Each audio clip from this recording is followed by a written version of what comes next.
গণমাধ্যম আর সামাজিক যোগাযোগ মাধ্যমের এই যুগে শিশুদের বেড়ে ওঠার জন্য অনেক সুযোগ সুবিধার দরকার হয়। যে কোনো একটা সুযোগ সুবিধার এদিক ওদিক হলেই তাদের বেড়ে ওঠায় বিঘ্ন ঘটে। এসব নিয়ে আপনারা টেলিভিশনে আলোচনা অনুষ্ঠান দেখেন, পত্রিকার পাতায় বড় করে পরামর্শের কথা পড়েন, কিন্তু তালাশের এবারের পর্বে আমরা এমন সব মানুষদের কথা বলতে এসেছি যাদের সন্তানদের মানসিক বিকাশ নিয়ে কখনো আলোচনা হয় না, তাদের নিরাপত্তার ব্যাপারটি কখনোই খবরের ইস্যু হয় না, তাদের সন্তানেরা হারিয়ে যায়, নিখোঁজ হয়, কখনো কখনো ছেলেধরারা তাদের সন্তানদের নিয়ে যায়। তারপর দেখুন তালাশের 123তম পর্ব, ছেলে ধরা। আমার শেষ, আমার সন্তান আমাকে একটা ডাক দিয়ে দিয়ে গেছে।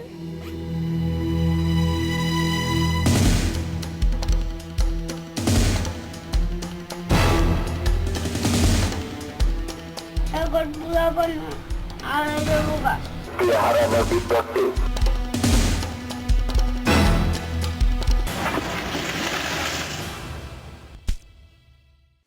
ছেলে ধরাদের গল্প শুনিয়ে একটা সময় মায়েরা সন্তানদের ভয় দেখিয়ে ঘুম পাড়াতেন।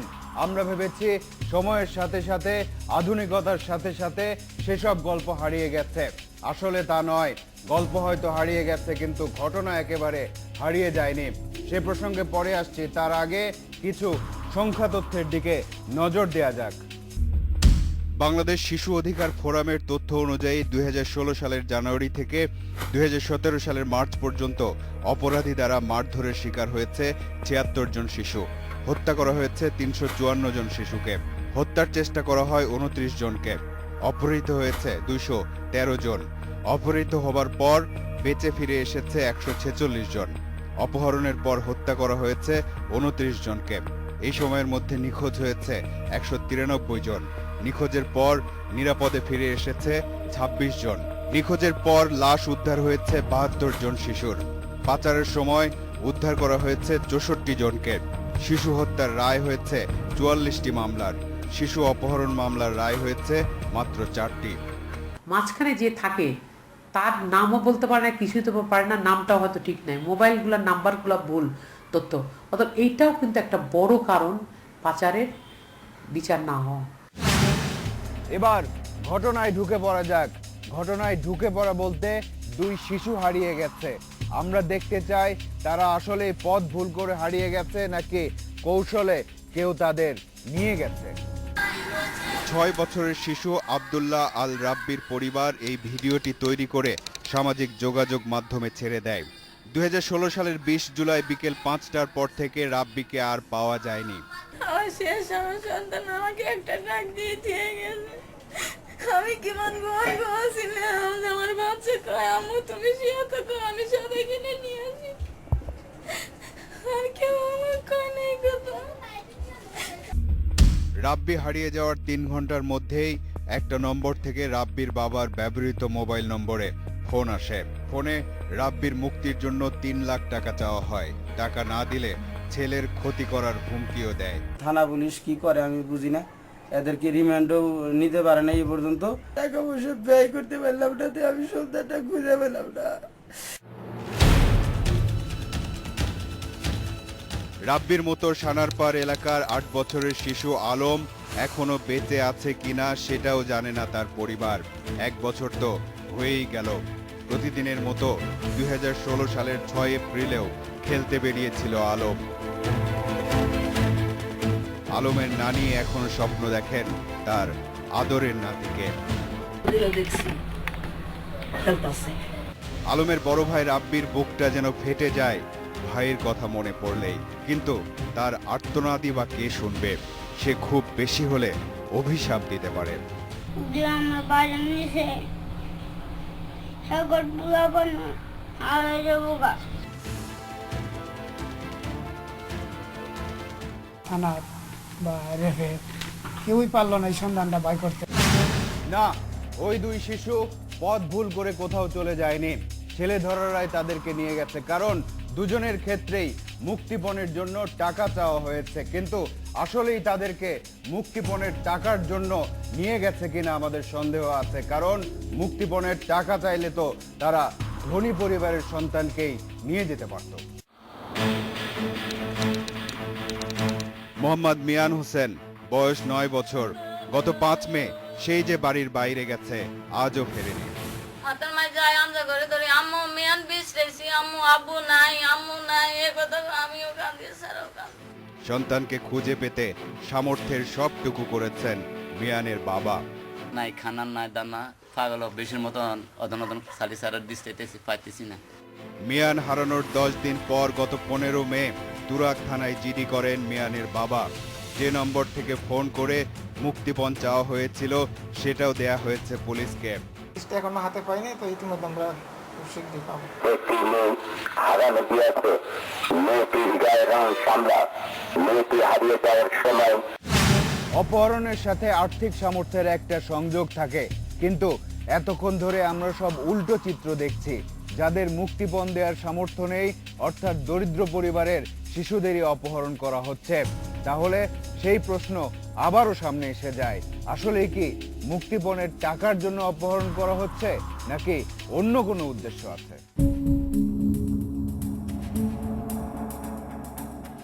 ঝালকাঠির 1 নম্বর জুতিয়া সরকারি প্রাথমিক বিদ্যালয় থেকে 5ম শ্রেণীর সমাপনী পরীক্ষা দিয়ে ঢাকায় বাবার কাছে বেড়াতে যায় ইভান। কিছুদিন পর পরীক্ষার ফলাফল জানতে সে বাড়িতে ফিরতে চাইলে বাবা তাকে নিষেধ করেন, কিন্তু ইভান রাগ করে পালিয়ে ঢাকার সদরঘাট পর্যন্ত যায়। তারপর সদরঘাটায় আমি ওই যে লোকের ফোন দিছি আমাদের ছেলের কাছে পাই চাইছি, দেয় না, হে 20,000 টাকা আমাদের চাইছে। অর্থাৎ ফোনে ইভানের মায়ের নম্বর পেয়েই সুযোগটা নেয় ওই ব্যক্তি। এবার হ্যাঁ কয় কি আমার লগে লগে থাকে, আমি তারপর হ্যাঁ পর্তুগালি অংশটা ঠাইছে। মায়ের সাথে ইভানের কথা শুনেই সে বুঝতে পেরেছিল যে এখানে টোপটা দেয়া যায়। জ্ঞান করে বাচ্চা, আর যদি বেশি প্রশ্ন জিগেই বাচ্চা চাই, তা করে বুঝতে পারে ডিরেঙ্গের পাশে ফেলাই দিয়ে যাবে। ইভান তার বুদ্ধিমত্তা দিয়েই রেহাই পায়।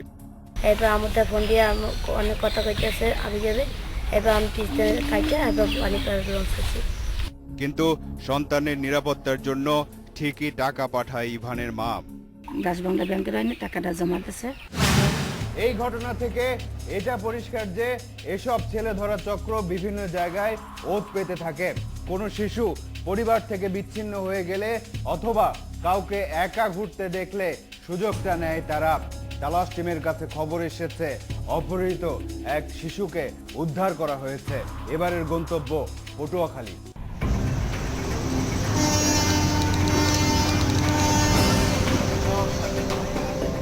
মেঘনা নদী হয়ে তালাশ টিম পটুয়াখালী ঘাটে নামল। পরবর্তী গন্তব্য বরগুনার আমতলী। আমতলীর নাচনাপাড়ায় বায়েজিদদের বাড়িতে পৌঁছাতে পারল তালাশ টিম। বায়েজিদ কিছুদিন ধরেই জ্বরে আক্রান্ত, তার কিছুটা অস্বাভাবিকতাও চোখে পড়ল। বাবার মৃত্যু দেখতে নেই।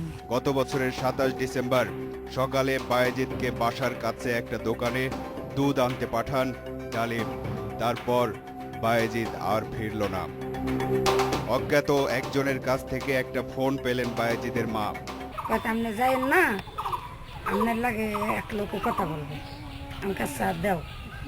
এরপর ফোনে কথা কইছে, আমার 1.5 লাখ টাকা দেবেন, আপনার পোলার আমি দিন। ফোনে বায়েজিদের মাকে একটা বিকাশ নম্বরও দেয়া হয়। ওই নম্বরে কিছু টাকাও পাঠান বায়েজিদের মা। নম্বরের তথ্য জানান র্যাবকেও। অপহরণকারী চক্র র্যাবের তৎপরতা বুঝতে পেরে 10 দিন পর 18 জানুয়ারি বায়েজিদকে প্রায় অচেতন অবস্থায় সিদ্ধিরগঞ্জ থানা এলাকার চিটাগাং রোড বাস স্ট্যান্ডের কাছে রেখে যায়। ছেলেকে ফিরে পাবার পর কাজ ছেড়ে বরগুনায় ফিরে আসেন ডালিম। ওই পাশের মানে কইছে হ্যাঁ গোপাট পেতরা আছে না, সব গ্যাং শুদ্ধ তোর স্যার ধরে নেই। ডালিম মামলা করায় কালু নামের একজন তাকে হত্যার হুমকি দেয়। এ ঘটনার 1 মাস পর 8 ফেব্রুয়ারি র্যাব যাত্রাবাড়ি ফ্লাইওভারের নিচ থেকে টিটু নামের একজনকে গ্রেপ্তার করে। তারপর টিটু আর বায়েজিদকে নিয়ে ওই ভয়ঙ্কর চক্রের সন্ধানে নামে র্যাব। এই সুসংগঠিত অপহরণ ও পাচারকারী চক্রের সদস্য সংখ্যা প্রায় 40 জন। টিটুর সাথে একই দিনে 5 জন ও এপ্রিলে 1 জন সদস্যকে আটক করা হয়। 10 বছর ধরে এই চক্র মাদক ব্যবসার সাথে জড়িত। 2 বছর আগে শাহাবুদ্দিন নামে একজনের সাথে যুক্ত হয়ে অপহরণ আর পাচারের ব্যবসা শুরু করে। অনুসন্ধানের তথ্য বলছে এ ধরনের 50টি ভয়ঙ্কর চক্র কাজ করছে সারা দেশে। ক্রুড, ভয়াবহ, লাইক এমন ধরনের ইঞ্জেকশন ইউজ করছে যে ইঞ্জেকশনগুলো নর্মালি পাগলদেরকে দেওয়া হয় সুস্থির রাখার জন্য। মানে যে খুব অস্থির একটা মানুষ, তাকে ইঞ্জেকশনটা দিলে সে সুস্থির থাকবে, এরকম। চক্রে মোহাম্মদ টিটু, মোহাম্মদ সাগর ওরফে বেলু ওরফে দেলু এবং মোহাম্মদ আসলাম প্রথম ধাপে শিশু সংগ্রহের কাজ করে। তারা যাত্রাবাড়ি, সায়দাবাদ, কমলাপুর রেল স্টেশন এবং ঢাকার সদরঘাট সহ বিভিন্ন এলাকায় শিশুর সন্ধানে ঘুরে বেড়ায়। তাদের সফর সঙ্গী থাকতো পলাতক মাইক্রোবাস ড্রাইভার কবির। একা কোনো শিশু ঘোরাফেরা করলে অথবা পরিবার থেকে আলাদা হতে দেখলেই মাইক্রোবাসে তুলে নিয়ে চেতনানাশক ইনজেকশন দিয়ে অজ্ঞান করা হয় প্রথমে। এরপর দ্বিতীয় ধাপে জাকির বানেসার আস্তানায় নিয়ে যাওয়া হয় শিশুদের। পাচারের উদ্দেশ্যে শিশুদের রাখা হয় আস্তানায়। যে শিশুরা পাচারের তালিকায় থাকে না তাদের পরিবারের কাছ থেকে মুক্তিপণ আদায় করা হয়। মুক্তিপণ আদায়ের দিন যত বাড়ে নির্যাতনের মাত্রা ততই নৃশংস হয়। আর যাদের নিয়ে বিপদের আশঙ্কা থাকে তাদের আস্তানাতেই হত্যা করা হয়। আস্তানায় তৃতীয় ধাপে এসে যোগ হয় জেসমিন বেগম, শরীফ ও অন্য দালালেরা। তারা এক একজন শিশুকে 70 থেকে 80 হাজার টাকায় কিনে মোহাম্মদ মনির ও মোহাম্মদ শাহাবুদ্দিনের কাছে বিক্রি করে। এই মনির আর শাহাবুদ্দিন কাজ করে চতুর্থ ধাপে। তারা শিশুদের ভয়ভীতি দেখিয়ে বা বশ করে 3 থেকে 5 লাখ টাকার বিনিময়ে পঞ্চম ধাপে কাজ করা আন্তর্জাতিক শিশু পাচারকারী চক্রের হাতে তুলে দেয়।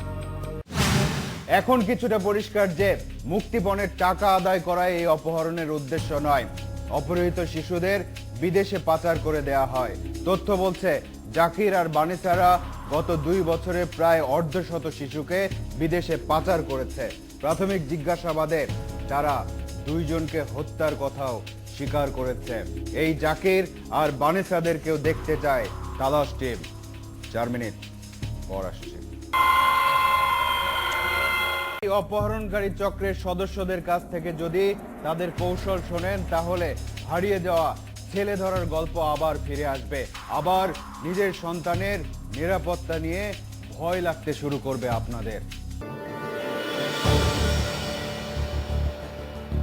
Kamrun Nahar Dhaka central international medical কলেজের নার্স। 15 বছরের বিবাহিত জীবনে 2 ছেলেকে নিয়ে গুছানো সংসার। বড় ছেলে মাহবুবুল আলম ইমন 6ষ্ঠ শ্রেণীতে পড়তো। তারপর সেই ফিরে না আসার গল্প। ঘটনাগুলো যারা করছে তাদের জন্য চরমতর শাস্তি হয়। আমি প্রধানমন্ত্রীর কাছে গত ফেব্রুয়ারিতে র্যাব যখন জাকের বানেসা চক্রকে আটক করলো, ইমনের বাবা যেন আশার আলো দেখতে পেলেন। যে আপনার বাচ্চাকে তারা অপহরণ করেছে এটা সত্য, মানে আসামিদের কাছ থেকে বের করতে পারলো না যে এই বাচ্চাগুলো কোথায় গেছে, কোন দেশে গেছে, কিভাবে গেছে। অপহরণকারী জাকির আর বানেসা সম্পর্কে জানতে শেরেবাংলানগর থানায় তালাশ টিম। জাকির তার কর্মের ফিরিস্তি দিচ্ছে। হেলা আনার পরে এই বাচ্চাটা লইয়া মৌসা খাইলো, আর কাপড় পরাটা হলে সেই কাপড় চোপড় শেষ, অন্য কাপড় পরা নেই। ভয়ঙ্কর সেঞ্জি বাগর মানে 5টা বাগরের সহকার, আমি সহকার। কিন্তু ইমনের ব্যাপারে জাকিরের কাছ থেকে কিছু বের হলো না। মায়ের কোল খালি করার এই ব্যবসার মাধ্যমে জাকির কাঁচপুরে 10 কাঠা জায়গা, একটা মাইক্রোবাস, একটা লেগুনা আর সিদ্ধিরগঞ্জ এলাকায় 40 লাখ টাকা দামের বাড়ির মালিক হয়েছে বলে প্রাথমিক তথ্যে জানা গেছে। এই অপহরণকারীর আস্তানায় একবার ঢু মারতে চায় তালাশ টিম। তালাশ টিম গন্তব্যে পৌঁছাতে পৌঁছাতে সন্ধ্যা প্রায়। বাসায় প্রবেশের প্রধান গেট বন্ধ। জমির মালিকানা সংক্রান্ত একটা সাইনবোর্ডে লেখা জমির মালিক বানেসা, স্বামীর নাম জাকির হোসেন। টিনের ছাউনির একতলা বাড়ি, পাঁচিল দিয়ে ঘেরা, পেছনের অংশে ডোবা, সামনে খোলা মাঠ। জাকিরের স্বীকারোক্তি অনুযায়ী এই নির্জন বাড়িতে গত ডিসেম্বর এবং জানুয়ারি মাসে অপহৃত হওয়া 8 বছরের শিশু নাজমুল এবং 16 বছরের আকাশকে নির্মমভাবে হত্যা করা হয়। এছাড়া নিজেদের দলেরই 18 বছরের জাহিদ এবং 19 বছরের জুয়েলকেও এখানেই হত্যা করা হয়েছে। এই 4টি হত্যাকাণ্ডে নিহত একজনেরও পরিচয় এখন পর্যন্ত বের করতে পারেনি প্রশাসন। বরগুনার ওই বায়েজিদকে নিশ্চয় মনে আছে আপনাদের। তাকে উদ্ধার করতে গিয়েই এই ভয়ঙ্কর আস্তানার সন্ধান পায় র্যাব। প্রায় 1 মাস বায়েজিদকে এই আস্তানায় আটকে রেখে পাশবিক নির্যাতন করা হয়েছিল। এমনকি তার সামনেই খুন করা হয় 2 শিশুকে।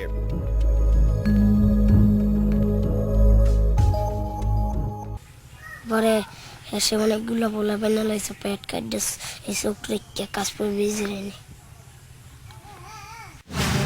বায়েজিদের মন থেকে আতঙ্ক যায়নি এখনো। একটা বাস্তব দুঃস্বপ্নের মধ্যে সার্বক্ষণিক বসবাস তার। সেই বাস্তব দুঃস্বপ্ন থেকে বায়েজিদ আর কখনো মুক্তি পাবে কিনা কে বলতে পারে। আর যেসব বাবা মায়ের কোল খালি হয়েছে তাদের সে কোল আর কখনো ভরবে কিনা সেটাই বা কে বলতে পারে। টিটু, যার নাম আপনারা এরই মধ্যে জেনেছেন, শিশু অপহরণের একেবারে প্রথম ধাপে কাজ করে। শুধু অপহরণ নয়, কোমলমতি শিশুদের খুন করাও যেন সহজ খেলার মতো তাদের কাছে। প্রথম লাশটা বানেসার একেবারে 3টা রুমের ভিতরে একটা খাবারের রুম আছে, ছোট্ট একটা রুম আছে স্যার। স্যার এই ছোট্ট রুমটার ভিতরে ছোট্ট একটা চৌকির মতো ছিল। ওই চৌকির নিচের থেকে একটা ছেলে বাইরেছে, ছেলেটা একটু স্বাস্থ্যবান, একটা ভ্যাকসিন পেছানো ছিল। ওই ছেলেটারে প্রথম উঠে আসছে আর বাম পাশে সিটের তলে রয়েছে। পরে যে ছেলেটা আনছে ওই ছেলেটাও বাইর করছে, ওর যে জায়গায় ভাত খাইতো ওই জায়গা থেকে বাইর করছে। বানেসা, জাকিরের স্ত্রী বানেসা, সারা দেশ থেকে শিশুদের সংগ্রহ করে জাকির আর বানেসার আস্তানায় রাখা হতো, এ কথাও আপনারা এরই মধ্যে জেনেছেন। এবার বানেসার কথা শুনুন।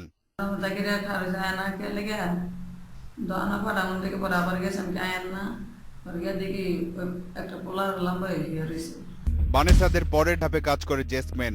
তারা শিশুদের পাচার করে দেয় বিদেশে। একবার গেছে 3টা, একবার গেছে 2টা। বাচ্চা দিয়েছে শাহাবুদ্দিন রে। শাহাবুদ্দিনের খোঁজে মাঠে নামবে র্যাব। তালাশ টিম র্যাবের অভিযানে সঙ্গী হলো। গন্তব্য নারায়ণগঞ্জের ফতুল্লা থানার বর্তাবলী ইউনিয়নের রামনগর গ্রাম। নির্দিষ্ট গন্তব্যে পৌঁছে এলাকার লোকজনের কাছে শাহাবুদ্দিনের ব্যাপারে জানতে চাইল তালাশ টিম। আমার বাসুর কিন্তু নামের বাসুর কামের না, আমি বিয়ার পরে এবারে দেখিনি কে। শাহাবুদ্দিনকে শেষ পর্যন্ত পাওয়া গেল না। বাচ্চাগুলো পাচার হয়ে যাওয়াটা সূত্র আমরা পাচ্ছি, যেটা কনফার্ম করাটা খুব ডিফিকাল্ট। যতক্ষণ পর্যন্ত না শাহাবুদ্দিনকে আমরা পাচ্ছি তার আগ পর্যন্ত এটা কনফার্ম করা যাচ্ছে না। মিয়ানের কথা নিশ্চয় মনে আছে আপনাদের। গত 5 মে হারিয়ে গিয়েছিল এবং 28 মে তার মুক্তির জন্য 80,000 টাকা মুক্তিপণ চাওয়া হয়েছিল। এই সময়ের মধ্যে অনেক খোঁজাখুঁজি আর থানা পুলিশ করেও সন্তানকে উদ্ধার করতে পারেনি এই পরিবার। কিন্তু গত 30 মে রাজধানীর বিমানবন্দর এলাকা থেকে উদ্ধার হয় মিয়ান। কারা যেন তাকে সেখানে রেখে চলে যায়।